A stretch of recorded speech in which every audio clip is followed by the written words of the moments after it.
In a season full of streaks, another one ends for the New York Knicks as the Toronto Raptors knock them off in overtime. We talk RJ Barrett's big night, questionable officiating, and did Tom Thibodeau overplay Jalen Brunson and Julius Randle for the second night in a row? You can probably guess our answer, but we'll tell you anyways in just a sec on Locked On Knicks. You are Locked On Knicks, your daily New York Knicks podcast, part of the Locked On Podcast Network, your team every day.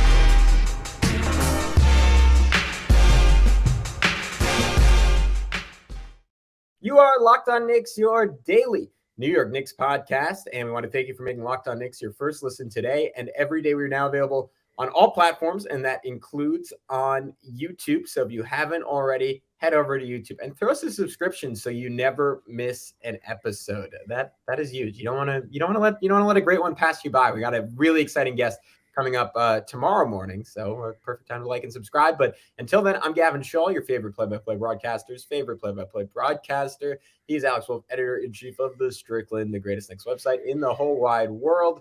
And man, oh man, it is a painful night to be a Knicks fan because they fell in overtime, 123-121. Alex, missed free throws again, plagued them down the stretch. Julius Randle and Jalen Brunson each missing one inside the final minute. It looked like the Knicks were going to lose in regulation, but RJ Barrett, in maybe the second best play after the buzzer beater against the Celtics of his young career, went coast to coast for a vicious dunk that possibly could have been a game-winning and one. Who am I to say? Capping off was a fantastic second half for RJ. Unfortunately, not enough as the Knicks ran out of steam in overtime and fell by 2.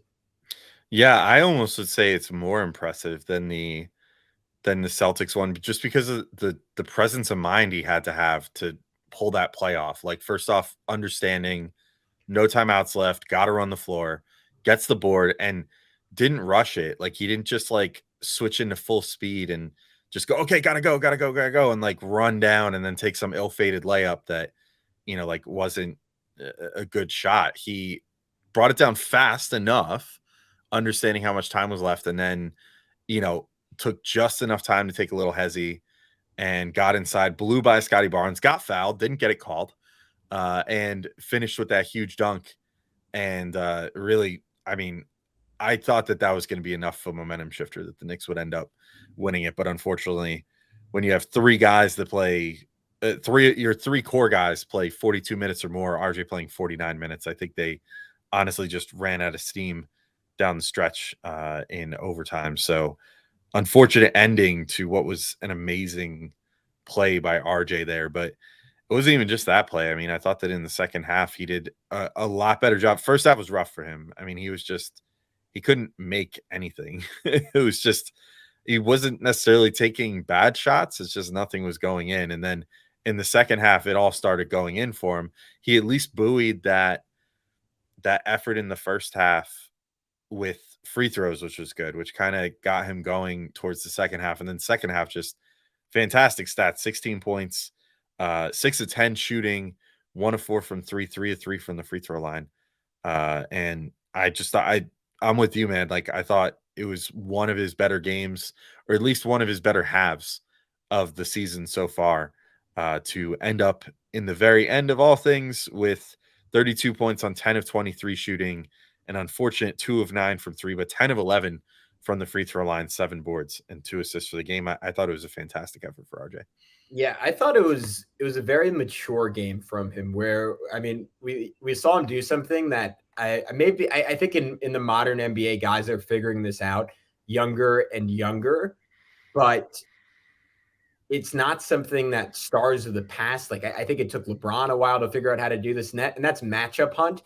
And RJ did such a good job of repeatedly getting Fred VanVleet to switch on him and then just taking advantage of VanVleet, who's a fantastic defender, but is giving up about 6 or 7 inches in that matchup to RJ. And man, he had such a good one inside the final 2 minutes where Siakam was guarding him and RJ just kind of like baited Siakam into flipping to Brunson, got FVV on him, and then started backing him down. And FVV was like, all right, I'm in jail. I just got to gamble. Like, went for the steal. RJ just spun inside of it, put in the little floater. And then in overtime, got that really crucial offensive rebound after it seemed like the Knicks were just going to lose the game. They were down by, what was it? They were down by 6. And then Randle got the steal, got the transition dunk, missed the free throw, but RJ, and then, sorry, I think it was Mitch got the initial rebound, kicked it out to Grimes. Grimes missed the 3. Then RJ got the rebound. RJ got fouled, made 2 free throws. And on a night when the Knicks' other stars really struggled with their free throw shooting, Alex, RJ was fantastic in that capacity, going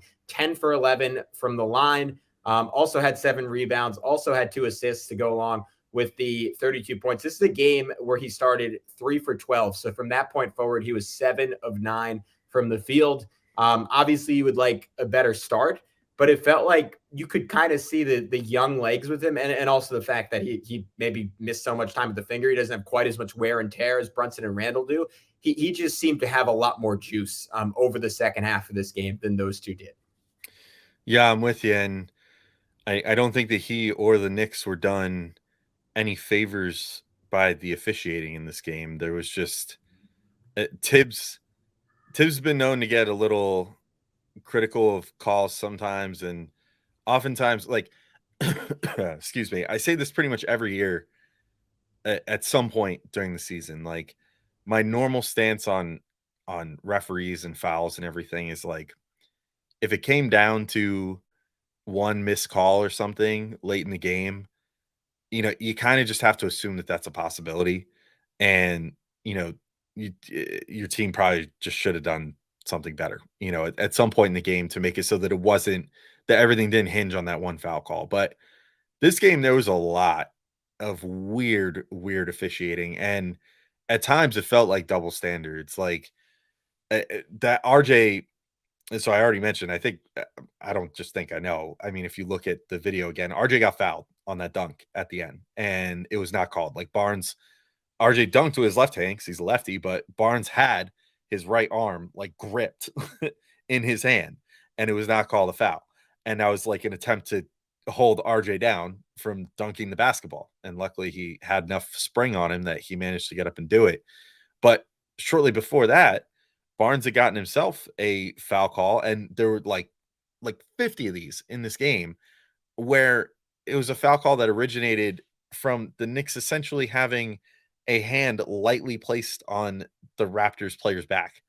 And like, if you go by the rule of law, like as far as what the NBA foul policy is or whatever, like, yeah, I guess technically speaking, that's a foul. But then there were so many things that happened on the other end of the floor against the Knicks, such as at one point a play that the Knicks even challenged, which was Fred VanVleet driving in, and Brunson tried to hit him for a charge, and then VanVleet kind of sidestepped him, but also kind of like threw his arm into Brunson's face, and then Brunson got called for the foul.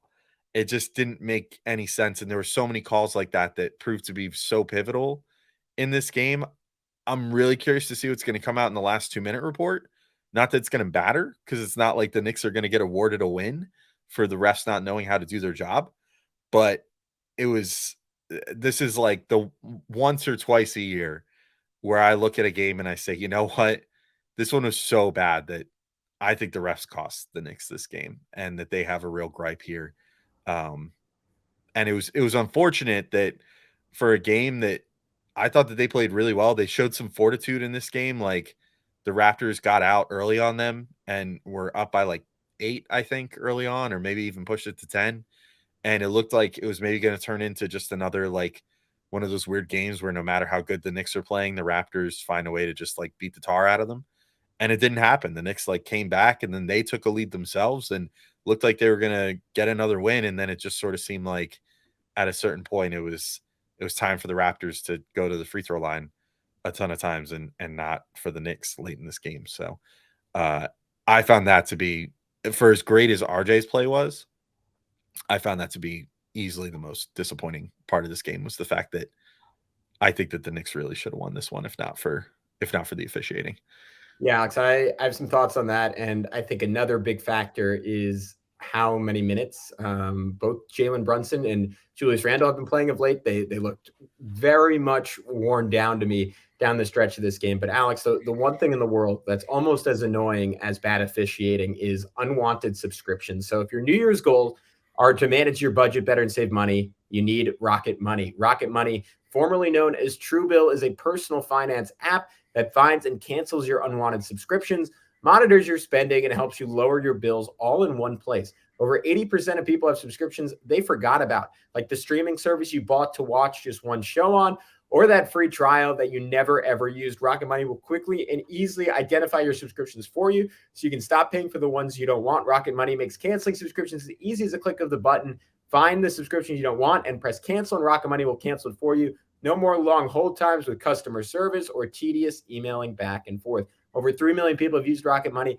saving the average person up to $720 a year. I know for me, in my line of work, you sometimes have to subscribe to newspapers to read one article or a couple articles on a team, and then you're like, all right, but I don't really need to know what's going on in Albany right now. I don't really need to know what's going on in I don't know, Sacramento.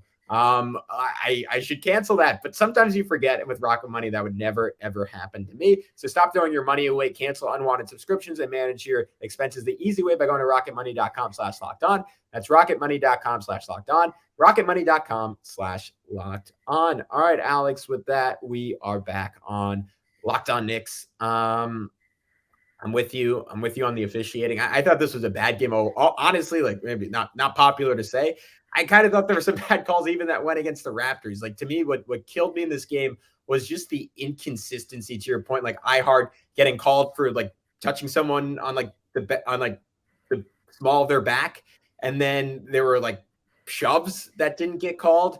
I mean, I think as a player, like obviously there was a set rule book, but the interpretations of that rule book are going to come on gradations from each and every official, and that's just humanity, right? Unless we go to robo reps, like the MLB is trending towards, like that is always going to be a thing. That is always going to be an issue in sports.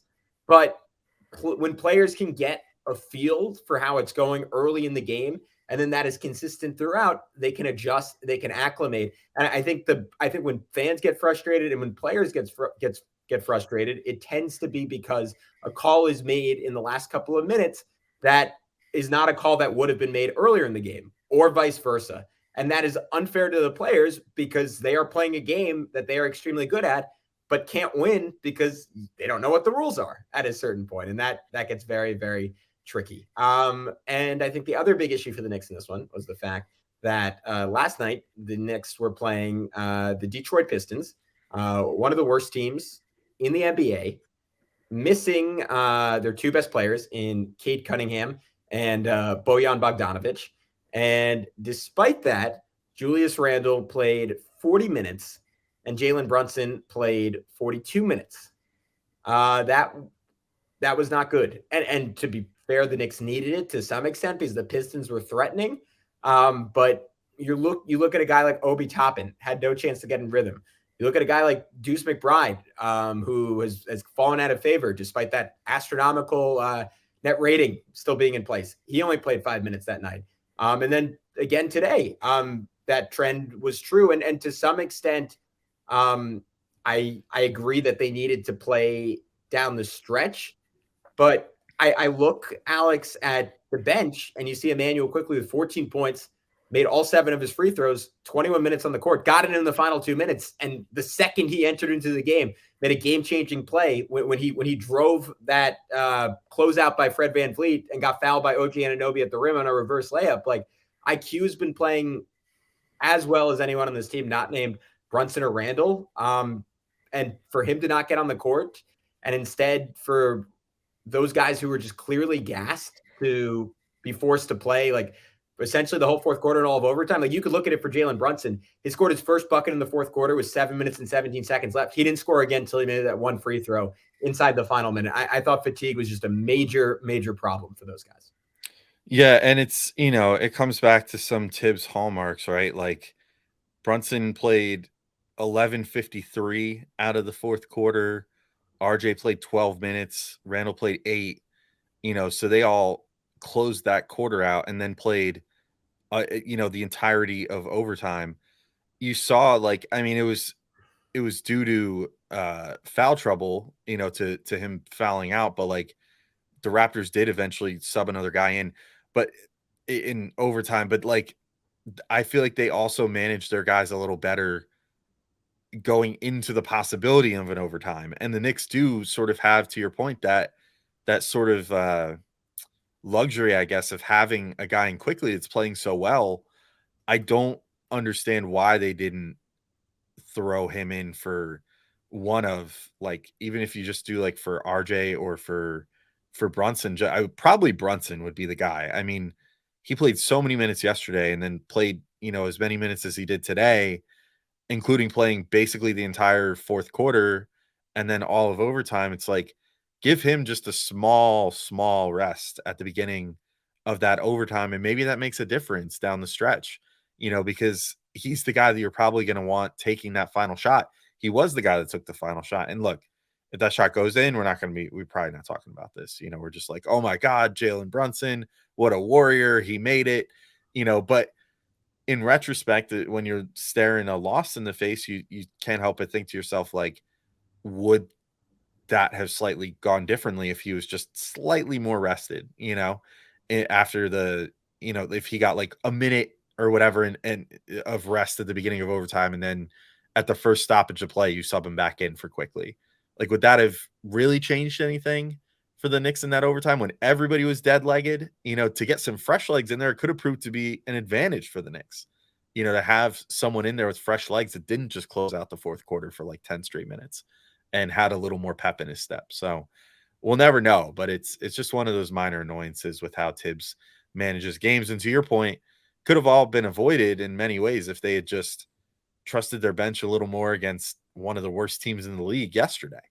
And just not played all of their big three, mid three, whatever, 40 plus minutes or whatever it worked out to yesterday. Maybe that changes things for them. So I don't know. There's no way to know for sure. It's all hypothetical, but I'm ultimately with you there. I wish that they would have done things a little differently these last two games.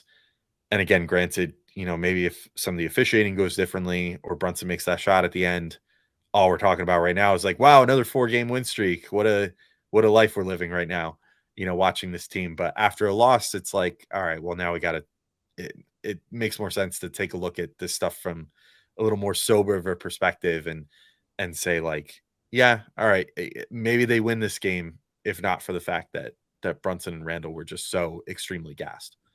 Yeah, and I mean, I guess I just wonder what the plan is with Obi Toppin, because we're kind of back to square one with him, right? I thought he played pretty well when he was in. Like, this might have been the best he's looked since he came back. 11 minutes, 2 for 4, hit the 1-3. Finally got a run out. I mean, I don't know about you, Alex. I've been fiending now for, it feels like a month for an Obi Toppin transition dunk, and we finally got one. I thought his rebounding, even though he only had 2 rebounds, like, I thought it was like good. Like, he was just flying around and like tipping balls and like, and the fear with him against a team like the Raptors, like, oh, you're just going to get killed in the glass. Like, that wasn't really a substantial issue, at least as far as my eye test when he was in. And I thought his activity against his Toronto team, like, I mean, I mentioned the shot making with Brunson, like only the 1 field goal in the fourth quarter, but it was pretty clear collectively there was a lot of fatigue in just how many offensive rebounds the Raptors got in this game. They finished with 14. It felt like more than that. It felt like every crucial board, if the Knicks were getting it, it was because they were absolutely fighting tooth and nail or winning the race off of a tip ball. But to me, that just screams that they weren't boxing out quite enough. And that combined with the turnovers, I mean, Brunson in the first quarter was uncharacteristically sloppy. Like, he got his pocket picked. He got stripped by Fred VanVleet. RJ also got stripped by Fred VanVleet. And that is a deadly combination against a Toronto team that is never going to be super duper efficient, right? They're just not. Like, they shot decently from the field. Oh, actually, I'll correct myself. They shot terribly from the field in this game. They shot 39.6% from the field. They shot 29.5% from 3. They were in this one because they got up 96 shots, and they got up 41 free throws, and they made 34 of them. Like, they were just creating extra possessions, and they were creating quality shots around the rim that the Knicks were forced to foul on by out physicaling the Knicks. Yeah, pretty much. And it was just annoying. The Raptors, I'm with you too. The creating extra opportunities. I don't know what gets into the Knicks when they face the Raptors, so they so clearly have a size advantage on. as far as being able to get rebounds and stuff, but suddenly they just like the Knicks, who are such a great rebounding team, especially when Mitch and Julius are playing together most of the time, just like forget how to do it against the Raptors so often. Either that or the Raptors are just so handsy compared to most teams when it comes to getting rebounds that it throws them off. But like, I feel like every time the Knicks play the Raptors, it's like the narrative going in is like, this Raptors team doesn't really have any like traditional size. And yet then they're just nabbing tons and tons of rebounds because they're just doing those weird little tap outs and creating extra possessions. And then always seems to find its way to like Fred VanVleet, who's just waiting, or Gary Trent, who's just waiting there wide open to take a 3-point shot because their man already crashed in to try to get the rebound or whatever and didn't get it. It's just very frustrating. It's annoying. We got more to talk about though, including some more individual player notes and just some stuff to wrap this game up. But first, I do have to let everybody know that today's show is brought to you by betonline.net. Betonline.net is your number one source for betting odds and information. And you could get the latest odds and trends for every professional and amateur league out there, from pro football to college bowl season to basketball and the World Cup. Well, the World Cup's passed, but whatever. They've got it all at betonline.net, even the stuff that's already happened. If you love sports podcasts, you can even find those at betonline as well. And they're always the fastest and easiest way to get your betting info. Unfortunately, no great Knicks lines that I can see for the moment, but for today, Tuesday, the crosstown team that we normally don't speak of, the Nets, I actually like the -6.5 versus the Spurs. They're on a 2-game losing streak. The Nets are, and they're starting a long road trip. I think they'll probably cover that pretty easily. So if you want to go win a little bit easy money, that feels like pretty easy money to me on this Tuesday. But if you want to check it out for yourself, head to the website betonline.net today or use your mobile device to learn more. BetOnline, it's where the game starts.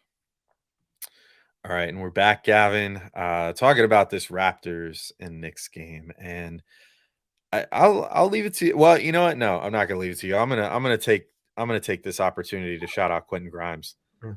I thought he had a really great game. His stats don't really fly off the page, uh, although I guess the rebounds kind of do for him. Like 10. Actually, it's really funny. I just ended the last segment saying it was frustrating how the Knicks couldn't seem to get enough rebounds or whatever, and yet they out rebounded the Raptors 54-42 in this game. That's like not a small margin, and yet it just didn't feel like they were, based off all those tap outs that the Raptors were generating. But Grimes has 7 boards to go with 10 points, 3 of 5 shooting, 2 of 4 from 3, couple assists as well, and a steal and a block. The rebounding was what really stood out to me. My favorite sequence of the entire game was Quentin Grimes early on in this one. I think it was in the first quarter, maybe early second quarter, just deciding like the Raptors will not get a rebound here and we will score the freaking ball. And it's just going to happen. I forget who took the first shot. I think it was Randle, but Grimes just comes flying in to get the rebound and resets a little bit and then finds Brunson outside for a 3-point attempt. Brunson shoots, it misses. Grimes comes flying in from some other angle, grabs the rebound again, and he was like deep in traffic. So like he had to show off a little bit of a handle here, and certainly a great control over himself and the ball and everything to, make this happen. But then in a sea of Raptors that he had just like inexplicably jumped in and like skied over to grab the second rebound, manages to lure them in enough to then whip one of his like almost signature like around the body passes to Mitch to finish off the possession. It felt very Grimes-esque. It was just like no quit. Let's just make this happen. Normally you see it more on the defensive end, but it was like he took his normal like defensive prowess and decided to transfer those skill sliders over into his rebounding sliders for just a second and just go absolutely bananas to get that board and then get that assist. I thought that all in all he had a fantastic game, but Gavin, that play and that sequence really, really stood out for me from him in this game, because that was also at sort of a crucial point early in the game where the Knicks were falling prey to so many of those missed rebound opportunities, and he was just like, no, this is my time to go get some rebounds here real quick.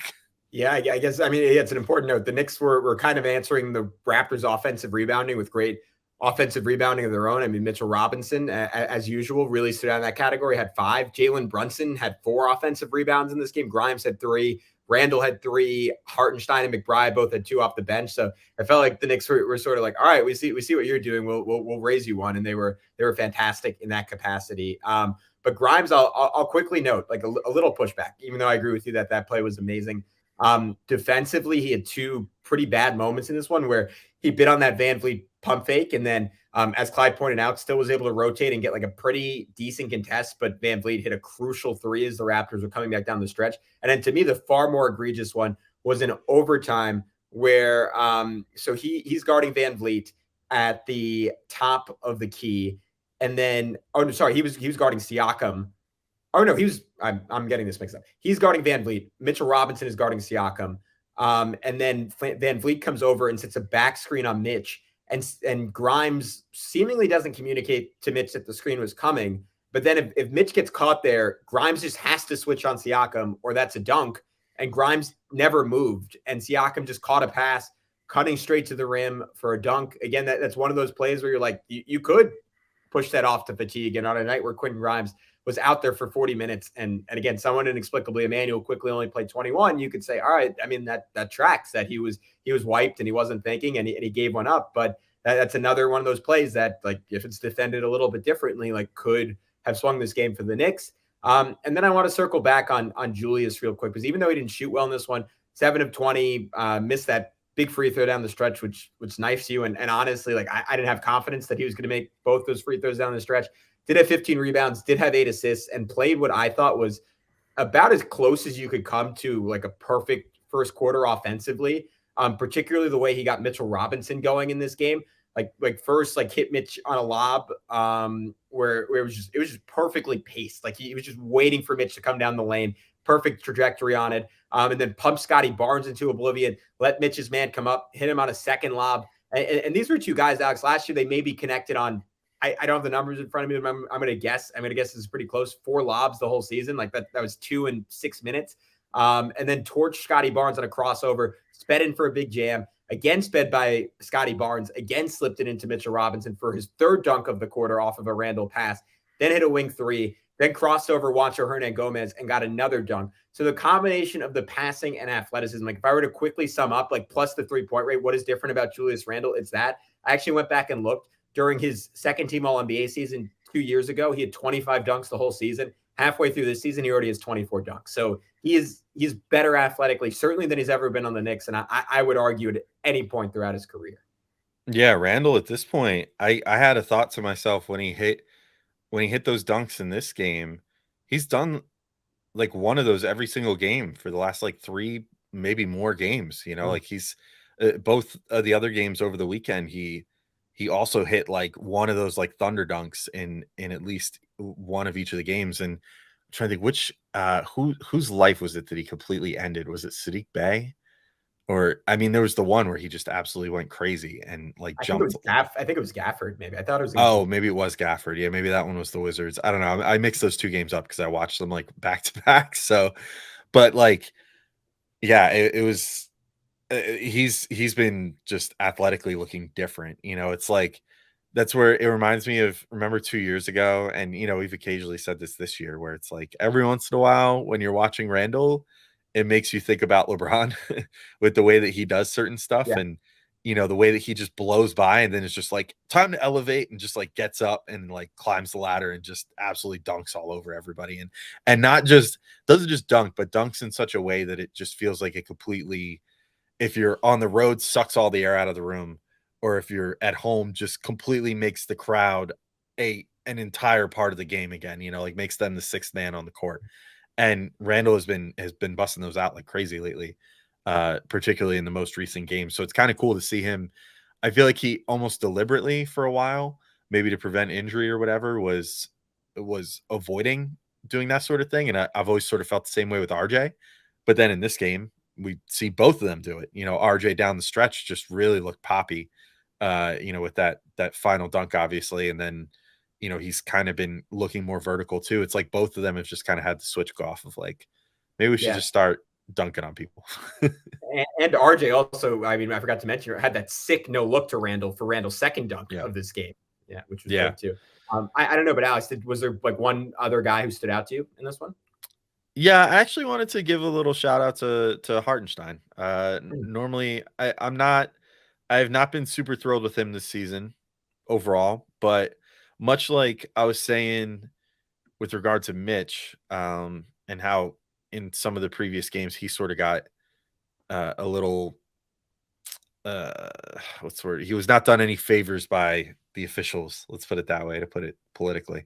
I feel like Hartenstein played probably one of his best defensive and just like overall games of the season in this one, despite the fact that he only had 2 points. Like, I thought his 5 rebounds, he really fought like hell for those.